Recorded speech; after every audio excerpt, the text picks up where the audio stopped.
In the first half of the show, Jason discussed what is love. Well, in this half of the show, I would really like to get into the practical of how you can live this out and how this applies to your life. Now, when I was in high school, a lot of guys would say, well, I love you. I've never felt this way about a girl before. And then always in the end of the relationship, well, if you love me, they would say, you'd show me. And true, if you do love someone, you do show them. But a lot of times we get confused with love and lust. And what they were wanting from me is to satisfy their lust. And what happens a lot of times is that girls will give guys sex for the sake of getting the love from them. And guys will give girls the love for the sake of getting the sex from the girls. And it can go both ways. Now with love, it always brings you up, it lifts you up, it's freedom. But with lust, it seems like it drags you down. And there's always negative things attached to that. And you can feel that, and it's in the relationship. Now, what I'd like to do is discuss this with you. Now, chastity.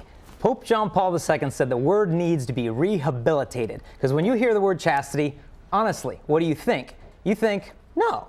Well, can my girlfriend and I? No. Well, can we just? No. Well, what if we really? No, just don't. Just be a good boy and, go to a pumpkin patch and hold hands together and play board games and be home by 7 o'clock. It just seems honestly like a list of miserable rules. How come God would give us all these sexual desires and then just tell us not even to think about it? So we're left wondering, why be pure? What is the point? Avoid disease, avoid pregnancy so I don't have a bunch of regrets. It just seems like a bunch of negatives, and it doesn't appeal to us because we have been created for love. And so the fact is, we will risk getting pregnant. We'll risk getting a disease. We'll risk all of these things if it means we can just have a shot at love. And what Pope John Paul II tells us, is a quote, one of my favorite ones from him, where he said, "Man cannot live without love.